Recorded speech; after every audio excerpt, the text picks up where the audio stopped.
نبی پاک صلی اللہ تعالیٰ علیہ وآلہ وسلم کی جو کاوشوں کا نتیجہ ہے وہ کائنات کے اندر سب سے زیادہ ظہور پذیر ہوا،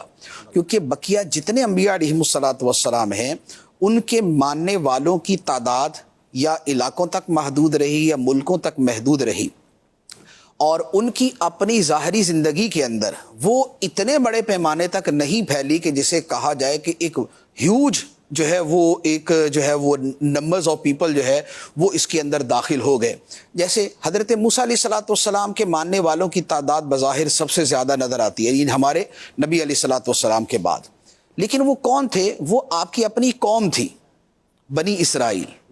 اور انہوں نے موسیٰ علیہ السلام پر وہ ایمان لائے۔ قرآن پاک میں ہے فَمَا آمَنَ لِمُوسَىٰ إِلَّا ذُرِّيَّةٌ مِّن قَوْمِهِ، کہ موسیٰ علیہ السلام کو نہ مانا مگر ان کی قوم کے جو ہے وہ کچھ لوگوں نے۔ تو موسیٰ علیہ السلام کی قوم کے لوگوں نے مانا۔ جو فرعون مد مقابل تھا، جس کے پاس آپ گئے اور جسے آپ نے پیغام دیا، اس نے نہیں مانا۔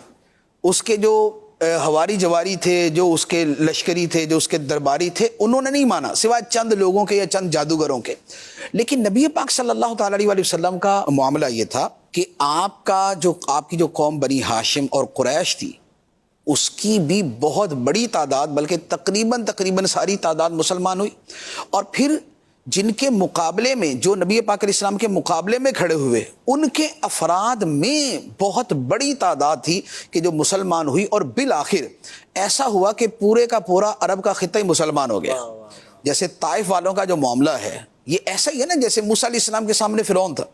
نبی پاک علیہ السلام کے سامنے ابو جہل کے ساتھ جو سردار تھے وہ تھے، لیکن ان میں کتنے بعد میں مسلمان ہو گئے۔ ادھر طائف والے تھے جنہوں نے کتنا جو ہے وہ تنگ کیا، ظلم کیا، لیکن بعد میں کیا ہوا کہ پورے کا پورا طائف ہی مسلمان ہوا۔ اسی طائف سے بعد میں یہ محمد بن قاسم ہے کہ جن سے آگے پھر یہ ہم مسلمان یہاں بیٹھے ہوئے کہ ہمارا جو ہے وہ ہندوستان یہاں پر مسلمان ہوا۔ تو نبی پاک صلی اللہ تعالیٰ علیہ وآلہ وسلم کے جو آپ کی کاوشوں کے نتائج ہیں، اس کی وسعت اور جو اس کے ریزلٹس اور جو اس کی یعنی یوں کہہ لیں کہ ڈیوریبل ہیں، جو جتنی پائیداری ہے وہ بقیہ سب سے زیادہ ہے۔ ہمارے سلسلے کا نام بھی ہے نا عالم تیرا پروانہ، آقا کا سارا عالم ہی پروانہ۔ اچھا، اس میں ایک اور چیز بھی ہے، مثال کے طور پہ تعداد کے اعتبار سے آج بھی کہا جاتا ہے جی عیسائی دنیا میں سب سے زیادہ، مسلمان دوسرے نمبر پہ تعداد میں اور عیسائی پہلے نمبر پہ۔ یہ یوں کہہ لیں کہ اگر تو کسی فارم کے کسی خانے میں لکھنے کی کا اعتبار ہے تو پھر تو واقعی دنیا میں عیسائی سب سے زیادہ ہے، لیکن اگر کلمہ پڑھ کے نبی کو ماننے والے اور اس کی کتاب کو ماننے والے مراد ہیں تو پھر مسلمانوں کا کوئی مقابلہ نہیں۔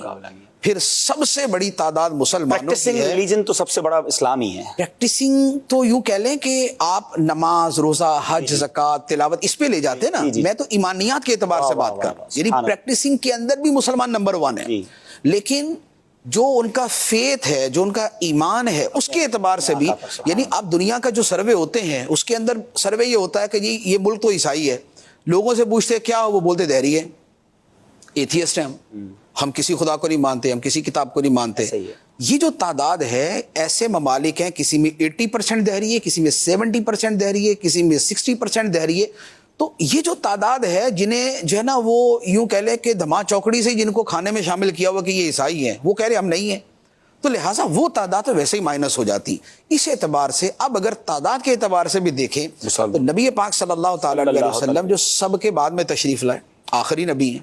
سب کے بعد میں تشریف لائے، اور آپ کا جو عرصہ ہے اعلان نبوت کے بعد کا وہ بھی جسٹ 23 ایئرس، 23 سال کا عرصہ ہے، جس میں پہلے کے 13 سال جو ہے وہ بڑے ایک محدود مصروفیات کے اندر اور مشکلات کے اندر گزرے، تو بعد کے 10 سال باقی بچے۔ ان 10-11 سالوں میں اور پہلے والے سالوں کے اندر یہ وہ عرصہ ہے کہ جس کا یہ نتیجہ اور جس کا یہ پھل جو ہے یہ اس وقت سب کو نظر آ رہا ہے۔ سبحان اللہ، سبحان اللہ۔ تو یہ ذمہ داری کی کمپلیشن ہو جاتی ہے تو پھر انبیاء کرام علیہ السلام دنیا سے ظاہری طور پہ پردہ فرماتے ہیں۔ ہاں، ان کا یہ ہوتا ہے کہ جب وہ اپنا کام مکمل کر لیتے ہیں تو اس کے بعد پھر رب کی بارگاہ میں ان کی واپسی ہوتی ہے،